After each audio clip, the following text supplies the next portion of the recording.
Nas edições anteriores de Marauders, nós vimos o grupo indo até Madripoor e enfrentando uma nova versão do Clube do Inferno, intitulada Omnis Verendi e encabeçada por Cade Kilgore. O que nossos heróis não sabiam é que havia um traidor na equipe, ninguém menos que Sebastian Shaw, que desviou um carregamento de drogas de Krakoa para os Omnis Verendi e, como se não fosse o bastante, assassinou a Kate Pryde. Mais do que isso, durante a visita dos Marauders a Madripoor, o vilão do Homem-Formiga, Jaqueta Amarela, literalmente se infiltra na mente do Pyro, e agora os inimigos têm um espião na equipe. Como será que toda essa confusão vai terminar? Bom, hoje a gente fica um pouco mais perto da conclusão dessa história.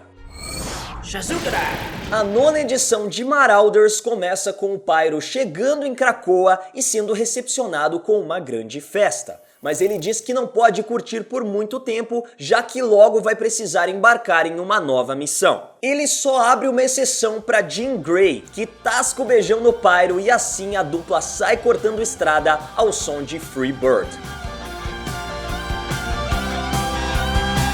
Pera, quê? Esse começo é tão louco e inesperado que a gente fica completamente perdido. Que diabos a Jean Grey tá fazendo com o Pyro? Mas logo a história explica pra gente o que realmente tá acontecendo quando vemos o Bishop entrando em um teatro e o palco montado com o cenário que acabamos de ver diante da Emma Frost. O Lucas ainda brinca dizendo que não era assim que ele imaginava a mente da telepata, mas ela diz que essa é uma situação especial, já que ela descobriu um clandestino no navio Marauder e pede para que o Bishop a encontre no cais. É então que nós percebemos que tanto a introdução da história com o romance entre a Jean e o Pyro, quanto essa cena no teatro, são ilusões criadas pela Emma Frost. A primeira para que o Jaqueta Amarela não perceba que a Emma já sabe da sua presença na mente do Pyro, e a segunda foi simplesmente uma ambientação para a conversa mental que ela teve com o Bishop. O Lucas diz que tem um plano de como eles podem extrair o espião da mente do amigo, mas aparentemente o Pyro tem um surto com o fato de ter alguém na sua cabeça e expõe a situação para o Jaqueta Amarela, que aciona um botão de emergência e explode o mutante por dentro, para o choque da Emma Frost.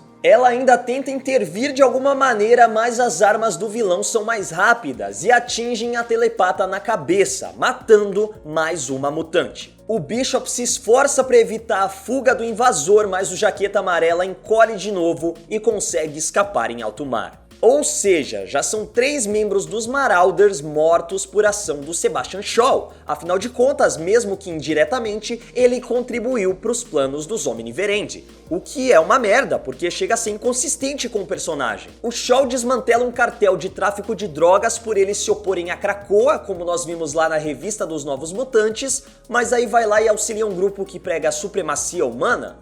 Tá errado. De qualquer forma, nós descobrimos que estávamos presenciando mais uma ilusão. Emma Frost e Pyro estão vivos e seguros na costa de Krakoa, o Jaqueta Amarela acredita que se livrou dos mutantes e está fugindo em segurança para Madripoor, mas tudo isso está sendo criado na mente dele pelas irmãs Stepford. Revoltado, o Pyro quer se livrar do invasor de uma vez por todas, mas o Magneto usa os seus poderes para extrair o Jaqueta Amarela do corpo do Marauder e diz que ele não será morto, afinal de contas, ele é um dos caras que mais respeita a lei de não matar nenhum humano.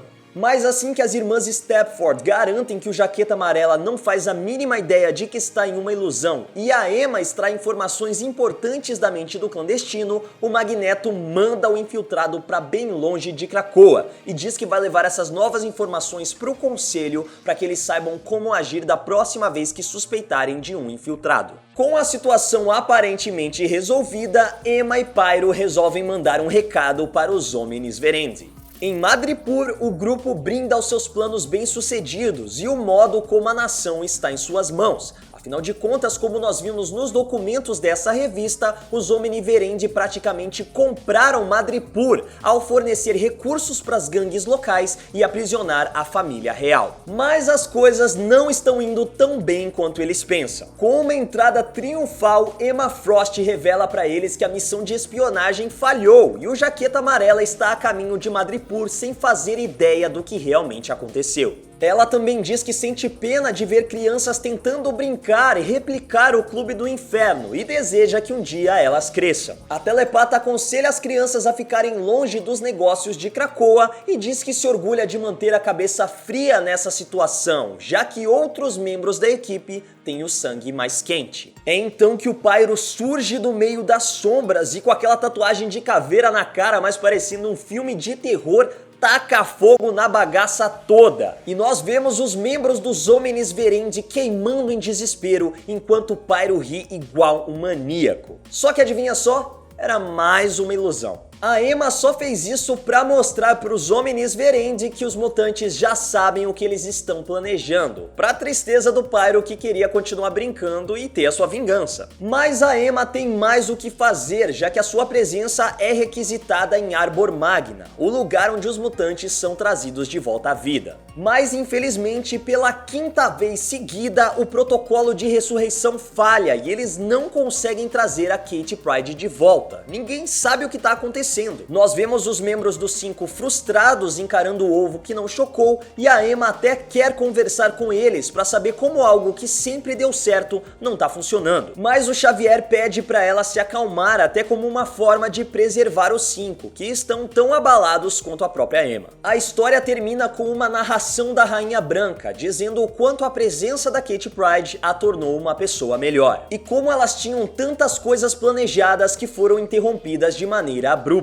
Mas o destino também tem seus planos, e ela confia que a Rainha Vermelha irá retornar mesmo com os inimigos à espreita. Tudo isso é dito enquanto nós testemunhamos o Lockheed, que agora já recuperou suas forças e aparentemente está se despedindo da pescadora que o encontrou em alto mar e partindo em direção a Krakoa, onde a verdade finalmente deve ser exposta. Tem como não ficar morrendo de ansiedade para a próxima história de Marauders? Não dá, né? Mais uma história incrível, com uma arte incrível e dessa vez mexendo com conceitos que a gente não espera ver em uma revista dessa equipe. Nós tivemos basicamente um Inception mutante. É ilusão dentro de ilusão, visão dentro de visão, o que é real, o que está sendo criado pela Emma. O tempo todo a gente tem que parar, voltar um pouco e prestar atenção para não se perder. Achei sensacional a Emma ter detectado a presença do Jaqueta Amarela antes que os segredos de Krakoa fossem expostos para os Homens Verendi. Achei maravilhosa também a lição bem dada nos Homens Verendi, mas é claro que eles não vão ficar quietos,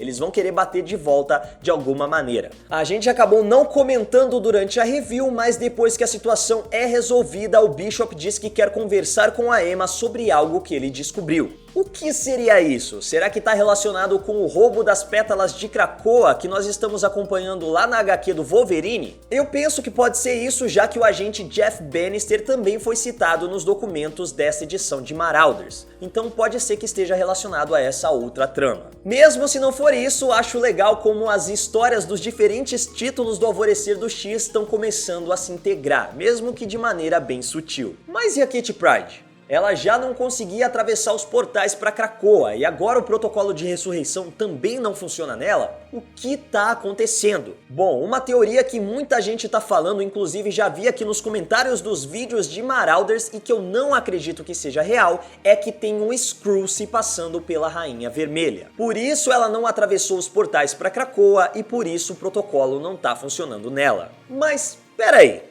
É de conhecimento geral do universo Marvel que quando um Skrull morre, ele é revertido para sua forma original. Salvo algumas raras exceções que muita gente na verdade considera erros, porque foram retcons que alteraram algumas mortes e falaram que era um Skrull quando originalmente não era. Então, não sei se dá pra levar em consideração. Fora isso, o que também me deixa com o pé atrás é que, beleza, vamos dizer que era um Skrull se passando pela Kitty Pryde. O que o protocolo de ressurreição tem a ver com isso? Os 5 criam um clone do corpo original e depois as memórias armazenadas no cérebro são depositadas naquela casca. Se fosse um Skrull no lugar da Kate, o protocolo de ressurreição prosseguiria normalmente, e a principal implicação disso aí é que nós teríamos duas Kitty Pryde circulando ao mesmo tempo. O que eu acredito que possa estar acontecendo é que a Marvel tá trazendo de volta um plot levantado lá em 1991, na 100ª edição de X-Men, escrita por Chris Claremont.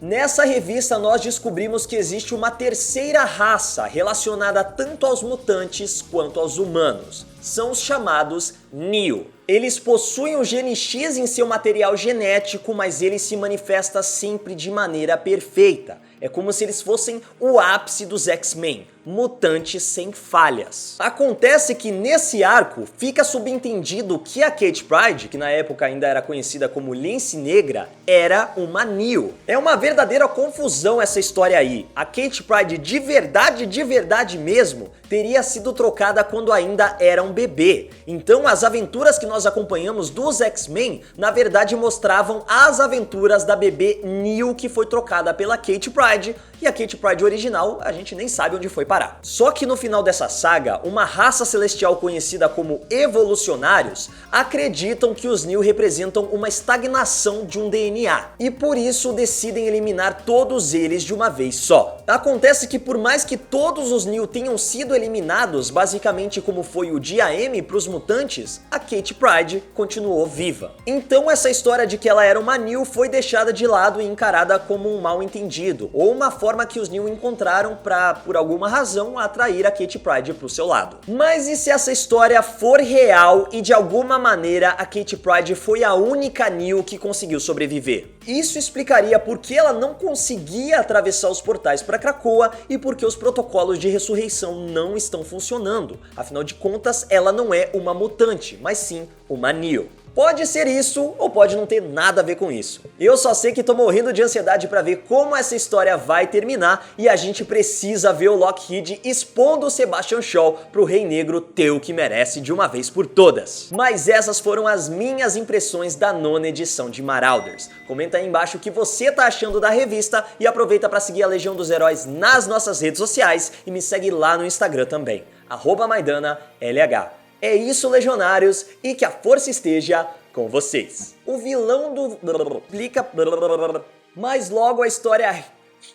Mas e a Kate Pryde? Ela já não conseguia atravessar os portais para Krakoa, e agora os clones criam um corpo. Dá pra ver como essa história vai terminar e vão...